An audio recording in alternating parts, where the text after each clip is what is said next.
Hello and welcome. Today I'd like to ask you to do something, or at least consider something. Pull the decals off of your Cobalts. If you've got raised lettering on your Regal, if you've got raised lettering on your Mastercraft, or your Wakesetter, or your MB, it's tedium to deal with. It's crazy detail work that takes hours and hours and hours to get it to look right when you're done. You gotta get the special tools, you gotta get little Dremel tips, you have to make sure that you're not leaving behind more residue and gunk than you were trying to initially get out. These are some of the concerns a detailer would have when they're dealing with stuff like this and trying to deliver a decent product for a customer who expects their boat to look amazing. Well, usually it does, but sometimes it doesn't. And I've got a solution, and I'd like you to consider it just for a moment. Picture your boat without the lettering.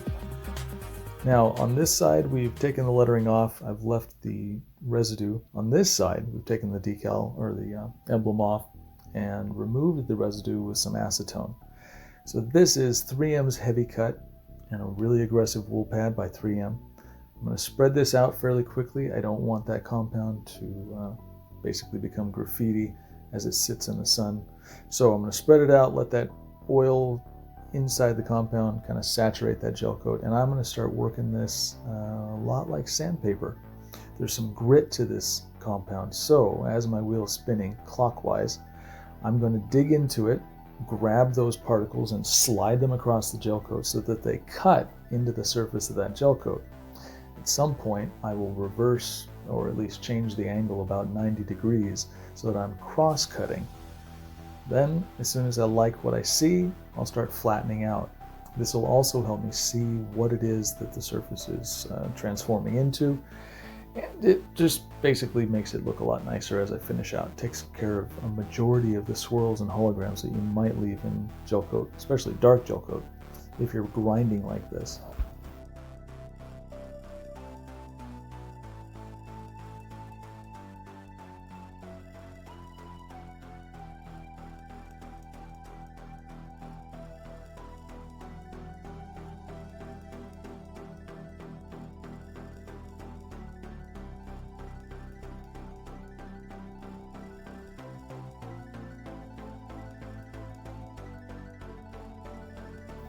Now this last little patch of compound was hiding a significant little scratch. It wasn't insanely deep, but it was long and it was a little bit wide. You're going to see me go over this a couple times.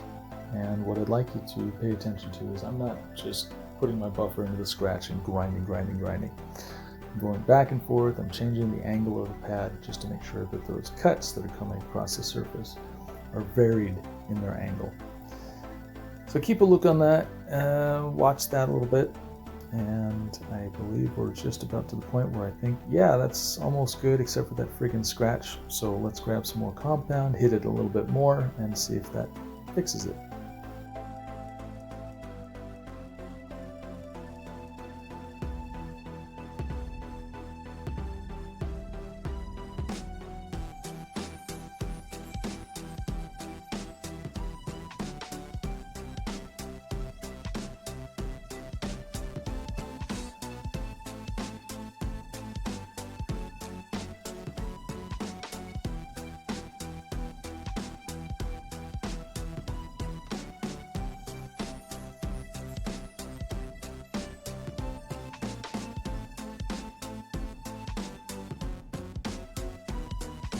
You might be wondering why I leave this squiggle of compound on there as long as I do, when before I said I had to spread it out really quick so that it didn't turn into graffiti.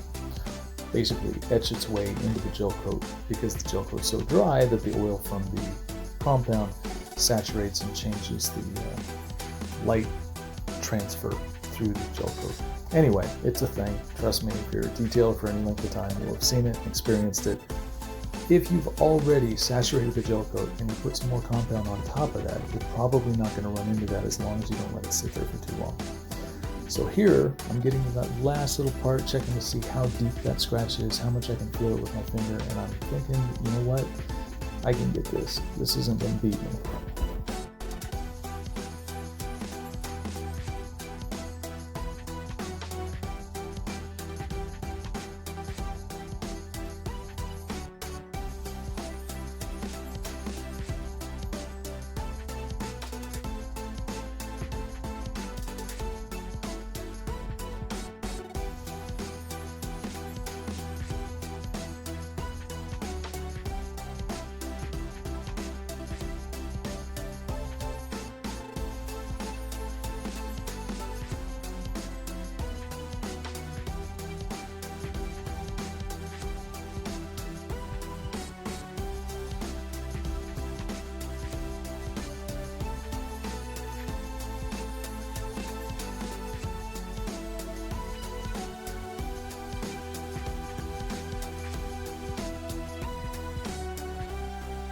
Here's an interesting thought. How long would this have taken if you decided to wet sand it as opposed to compound it? In other words, if you had those scratches, if you had the raised three-dimensional topography of the gel coat from the letters after they were removed, because of the years and the different amounts of buffing that occurred on different parts of the gel coat, whether it was something that couldn't be reached by a buffer for 6 years versus the parts that could get reached by a buffer for 6 years, those elevations on the surface are going to be a little bit different because over the years more gel coat was taken off of the places that obviously could get reached. So could you have done this faster and more efficiently with wet sanding? You just saw how fast this took. There's the scratch. You saw the little wiggle in the light reflection. There it is up in the top left. So I don't think so. I think that this process is much quicker, and if you want, you can time this side just to verify it's going to be exactly the same amount of time as it was on the other side. The very next step after all this is done is I'll take a light compound, probably finesse it, and just, I don't know, 3 minutes per side, just to kind of clean it up, make sure all the whip marks from the buffer and the heavy cut compound of the previous compounding is taken care of and non-existent, and then boom, wax it. That's it. But those are the 2 steps I guarantee you'd have to use if you were wet sanding on top of the heavy cut and the super duty if you used a really aggressive sandpaper. I know I say this a lot and it sounds like I might be biased, but I don't think that I am. I think in this particular case, wet sanding would have taken an inordinate amount of time compared to this, and the overall finish wouldn't have been that much better. I agree, sometimes when there are topographical issues in gel coat, block sanding to get the high spots down and make it nice and smooth is a nice touch. But how much time do you have? How much are you getting paid? Grab a buffer, deal with it. In this case, I've got a little bit of the residue left from the emblems that were glued onto the side. I didn't take this side and ate it with the acetone. I was just trying to make an example so that you could see that you can actually get some of that residue off with just the buffer wheel. I don't suggest it. It does have a tendency to gum up your buffer wheel, and for the next day or so when you're trying to use it, you can feel it's a little extra sticky.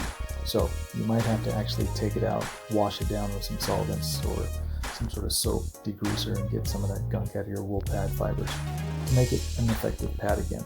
Or just keep using it with more and more compound, and in the course of a week it'll probably be clean. But most people don't use their pads every day, all day.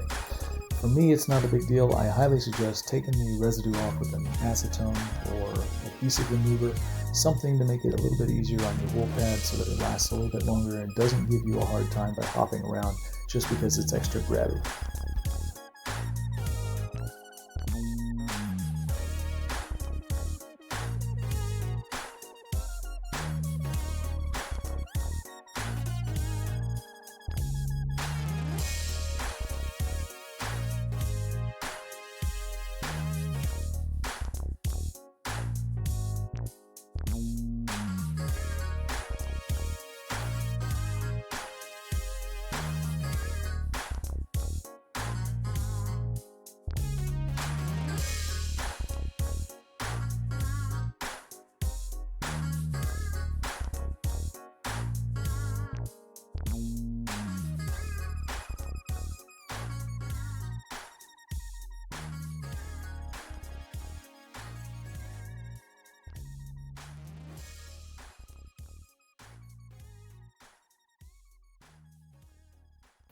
And here, when it's really quiet and silent, I should have something really cool and important to tell you, but I got nothing. Sorry.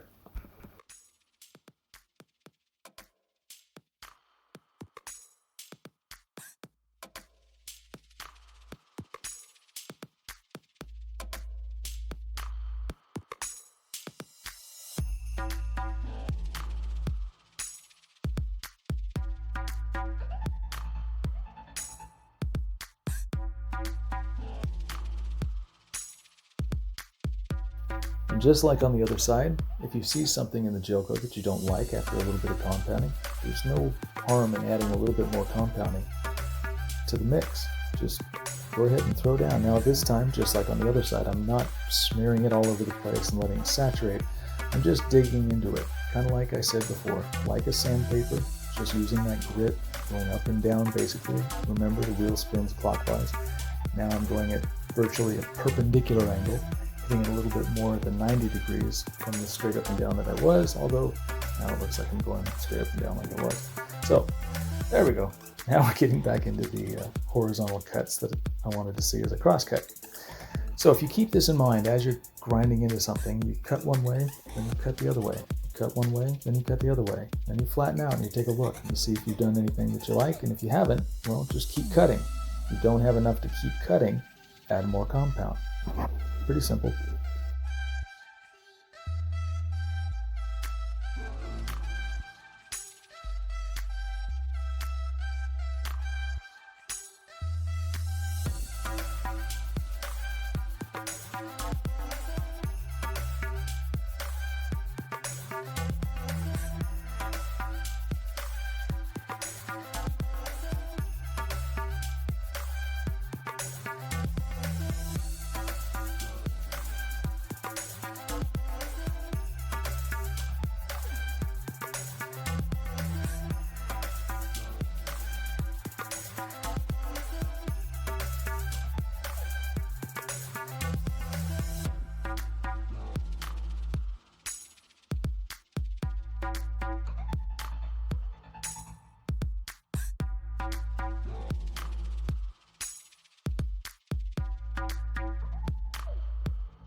Ooh, scary.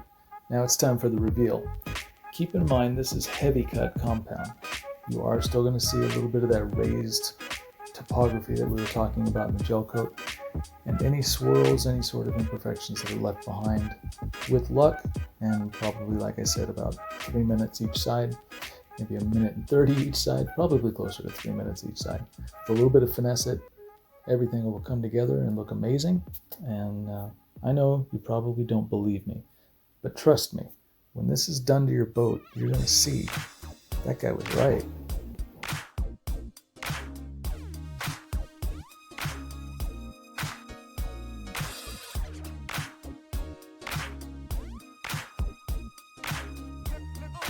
As you might have expected, I went ahead and compounded the entire boat and waxed it. To be honest, this boat took 2 sets of compounding. There was a repair on the starboard side that I wasn't aware of, and it threw me off with the reflection of the gel coat being a little bit askew. So after the washing, hit it with some wax, took that off, and when I say wax, it could be a polish, sealant, whatever, just something to cover the boat and make sure that this gets locked in. Now, if the owner wanted to, not that they do, they could get a decal, a nice 2-dimensional chrome decal.